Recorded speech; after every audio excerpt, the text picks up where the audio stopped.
Speaking of the continuum of education, what about the impact of third grade reading on college readiness? Let's start with Dr. Soliday Hong on that one. So basic phonemic awareness, decoding, and fluency skills, like Mary mentioned earlier, among those 25 confluence of skills that come together in the early years, if those are not mastered by third grade, like I said previously, the trajectory of your ability to acquire knowledge is impacted. And we know that higher GPA at high school graduation is related to college readiness, which reflects a long history of being able to read effectively. We also know that children's math scores are also affected. So those are some pretty core skills that they're forming and gelling in order to facilitate children's knowledge, but also their ability to organize and think flexibly and to engage in learning in a way that's meaningful so that they can be successful in college and in their careers. Dr. Graham, do you have anything to add to that?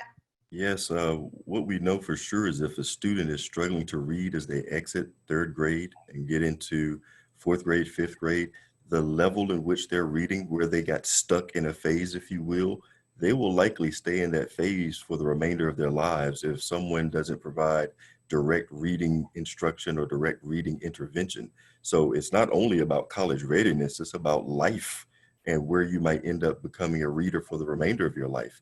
The other thing that I'll add here is when thinking about our educator preparation programs and who learns how to teach reading and who gets the skill of reading instruction, unfortunately, we tend to limit this instruction to our special education teachers and our early childhood teachers. Our middle grades teachers and our high school teachers generally tend not to get this type of reading instruction unless they go back to get a master's degree in reading education.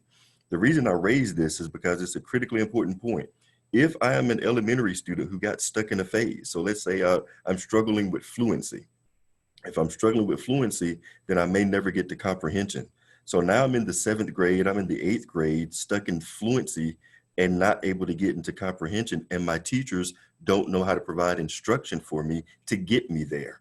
So I'm going to struggle likely in these discipline-specific courses because I have disciplined teachers who don't have the skill set to teach reading to help move me along that continuum. So we have to think differently about the way we go about preparing teachers and who's learning how to teach reading instruction. It can't just be limited to our early childhood teachers. We have to think about that K-12 continuum. And I've even argued on this campus at Winston-Salem State University, even our professors need to learn how to work through the reading continuum, because the reality is, and it's a dirty reality, we have some college students who come who struggle with their reading. They may not be able to get into comprehension because they're struggling with fluency as well. Really excellent point. Dr. Brecht-Hines, anything to add? Those are great points. I think what I would add is if we take it back, so Dr. Graham, I really appreciate that you bring that perspective of what's happening in at the college level. If I take it back to kindergarten and first grade and the work that I've done with targeted reading instruction, we have years of anecdotal evidence that it's not only the concrete skills and activities and strategies that teachers are completing with students, also the relationships they build with students. And I think that can't be underestimated either, that when teachers build relationships, and in our intervention, they actually work one-on-one with a student who's not yet meeting grade level expectations, and they're able to build relationships with students that they may not have necessarily been able to promote their skills otherwise. And so they understand what that student needs. They're able to meet that need. The student feels incredibly empowered in the classroom. And that spills over beyond reading instruction, beyond learning how to read, into becoming a participant in the classroom dynamic and really being able to be excited about understanding other content knowledge and being an active peer in the classroom. We've heard that from teachers over and over. We might underestimate that need for building relationships with students, and it has to happen early and it has to happen all the way through college. Representation is so critically important.